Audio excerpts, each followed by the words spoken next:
www.islamicwaves.com. یہ اس کے 2-3 مشغلے تھے جو وہ کرتی تھی.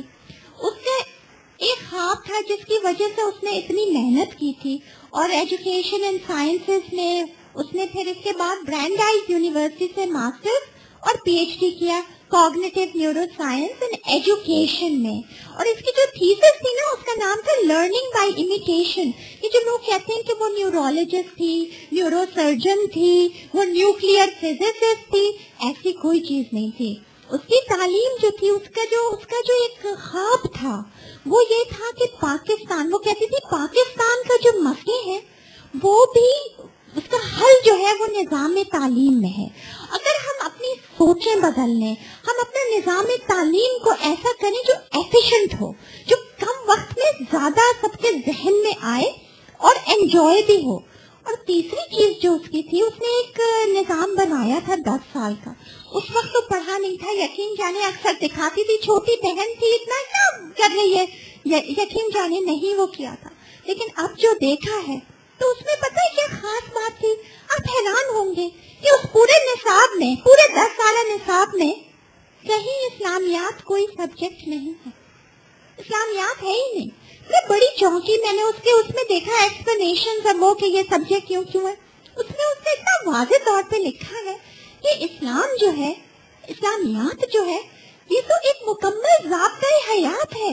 یہ تو ہر سبجیکٹ کا ایک محور ہے, اور اس نے ہر سبجیکٹ, ہر کیوریکولم کو اسلام کی اور قرآن کی آیات سے وہ کیا. ہر سائنس کے اس کو, ہر اس کو کہ یہ چیزیں 1400 سال پہلے سب چیزوں کی بنیاد پڑ چکی ہے. یہ کوئی نئی سائنس نہیں ہے, یہ کوئی نئی ایجاد نہیں ہے, یہ اسی کی شاخیں ہیں جو کہ نکل رہی ہیں. اتنا تو میں دیکھ کے, اور میں نے کہا کہ واقعی میں اب میرے سمجھ آیا, اگر ان کے کسی کے یہ نظر آ گیا ہوگا تو 10 سال کے بعد ہماری یہ قوم کیا ہوتی, اور ہمارا وہ تعلیمی نظام کیا ہوتا کہ ہم لوگ آج کل ہمارے طالب علم جو ہے لمبی لمبی لائنوں کے ویزا لگائے کھڑے ہوتے ہیں, ویزا کے لیے لائنیں لگائے ہوئے ہوتے ہیں کہ ایک ویزا مل جائے کہ ہم اعلیٰ تعلیم حاصل کریں. یقین جانے 15 سال میں ساری دنیا کے لوگ ہماری ایمبیسیوں پہ لائنیں لگائے ہوتے ہیں, اور ہمیں ضرورت نہیں ہوتی. ایک ایک ہمارا فرد جو ہے وہ آنکھوں میں آنکھیں ڈال کے بات کر سکتا ہوتا ہے, انگلش ہو, فرینچ ہو, فارسی ہو, ہر چیز. ہر بچہ جو ہے وہ اس 10 سال کے اس سے حافظ قرآن نکلتا, اور وہ جو کہ ہر قرآن کی آیت کے عملی پہلو جانتا ہوتا. یہ ایک ایسا نظام, ایک ایسا وہ تھا کہ واقعی میں کیوں امریکہ اس سے خوف زدہ ہے آج مجھے پتہ لگتا ہے. اور اس کے بعد جب اس نے پی ایچ ڈی کیا, اس کے بعد وہ پاکستان آئی.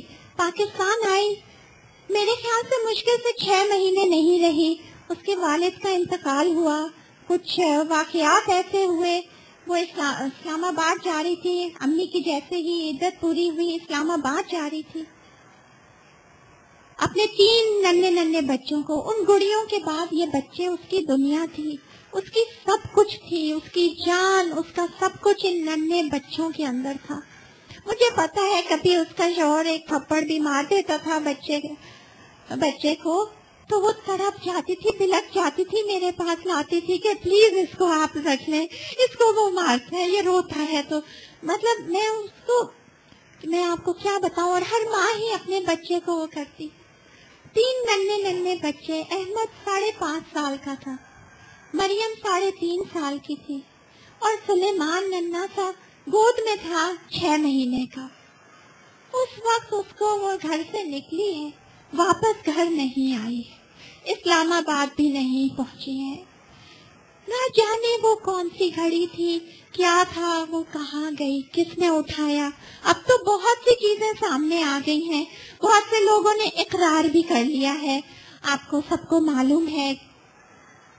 یہ میں واضح کر دوں کہ ہمارے سابق صدر صاحب جو کہتے ہیں کہ وہ امریکی سٹیزن تھی, آپ یہ امریکی سٹیزن نہیں تھی, وہ پاکستان, اس نے گرین کارڈ بھی نہیں لیا تھا, سٹیزن شپ تو بہت دور کی بات ہے. وہ پاکستانی ہی تھی, پاکستانی ہی ہے, اور پاکستانی ہی رہی ہے.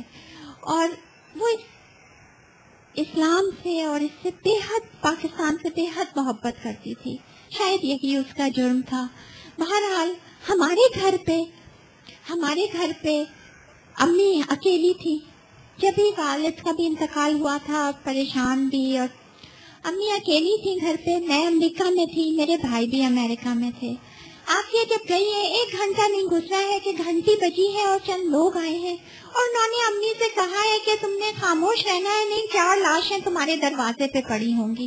اگر ایک لفظ بھی نکالا, امی پریشان ہو گئی, وہیں بے ہوش ہو گئی. کچھ سمجھ نہیں آیا. پڑوسی آئے, یہ ہوا کیا ہوا. جب سارا ذکر ہوا تو انہوں نے کہا کہ ایسا ہے پولیس کو نہیں کرتے لیکن کچھ بڑے لوگوں کو فون کرتے ہیں, جیسے مشورہ صلاح مشورہ سب کرتے ہیں, ابھی ایسے نہیں کرو کہیں یہ نہیں ہو. یہ بہرحال تو محمد میاں سومرو کو کیا, جو اس وقت کے سینٹ کے چیئرمین تھے, ان کو کیا. انہوں نے فوراً جو اس وقت کے آئی جی تھے اسد اشرف ملک صاحب, ان کو فون کیا. انہوں نے فوراً امی کو فون کیا. میرے خیال سے 10 منٹ کے اندر اندر یہ سب کچھ ہو گیا. انہوں نے لوگوں کو بھیجا, پورے بیانات سب کچھ لکھے گئے, اور انہوں نے بھی امی کو بڑے پیار سے سمجھایا کہ آپ خاموش رہیے, اگر آپ بولیں تو ایسے میں ایسا ہوتا ہے کہ کبھی کبھی یہ رینسم کیا کہتے ہیں, تاوان کے لیے کرتے ہیں, کبھی کسی اور چیز کے لیے کرتے ہیں, تو آپ نے اس کو شور چرچا نہیں کرنا ہے, آپ نے بہت خاموش رہنا ہے. ہم اندر اندر کرتے ہیں, ہم نے سب کچھ لکھ لیا ہے, سب ہم ڈھونڈ کے نکال لیں گے. انہوں نے 2-3 کے نام بھی لیے, یہ کیے. امی کو کر دیا یوں خاموش, ہمیں خبر بھی نہیں. امی ڈر کے مارے فون بھی نہیں کریں کہ فون پہ بات کریں, فون ٹیپ ہوتے ہیں کہ ہمیں بتائیں بھی نہیں. میرے خیال سے تقریباً 15-20 دن اس اذیت میں امی گزری. اور پھر ہم نے امریکہ میں دیکھا MSNBC کے شو میں بریکنگ نیوز آتے ہوئے کہ عافیہ صدیقی کو امریکہ کے حوالے کر دیا گیا ہے. اور اس وقت وہ امریکہ کی, یہ 2003 کی بات کر رہی ہوں میں, اپریل 2003 کی. فوراً ہم نے گھر پہ فون کیا کہ عافیہ کہاں ہے. امی کہتی خاموش رہو, عافیہ کا نام نہیں لو. امی کیا ہو گیا, یہاں ٹی وی پہ آیا. یہ سن کے تو ظاہر ہے امی کے تو پیروں تلے زمین وہ ہو گئی. کچھ سمجھ نہیں آئے, ہمارے پیروں تلے زمین ہو گئی. کچھ سمجھ نہیں آئے کیا کریں, کیا ہوا, کس لیے. وکیل کیے, یہ کیا. امی نے یہاں پہ جب معلومات کی تو سب نے بہت احترام سے, بہت ہی پیار سے کہا ہمیں نہیں معلوم جی, ہمیں نہیں معلوم, امریکہ کے پاس ہے, امریکہ کے پاس ہوگی. آپ یہاں کیوں بیٹھی ہیں, آپ ہم سے کیوں کہتی ہیں, آپ فوراً امریکہ جائیے. امی نے آؤ دیکھا نہ تاؤ دیکھا, ٹکٹ کٹوایا, فوراً امریکہ آ گئی. اب امی امریکہ آئی اور پھر ہمارے اوپر چیزیں, تم کیسے بہن بھائی ہو. ہم نے کہا ہم کیا کریں, ہم نے وکیل تو کیے, ہم نے معلوم کر رہے ہیں ہم کہ آخر کیوں, کس لیے, کیا ہوا.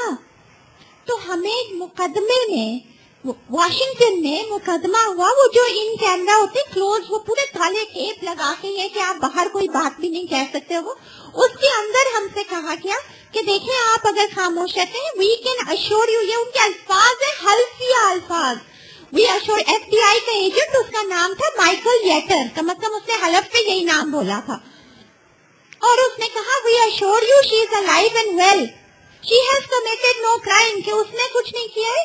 اس کے پاس انفارمیشن ہے اس کے سابقہ شوہر کی, اور اس کی جس کی وجہ سے اس کی جان خطرے میں ہے, جس کی وجہ سے ہم نے اس کو روپوش کیا ہوا ہے.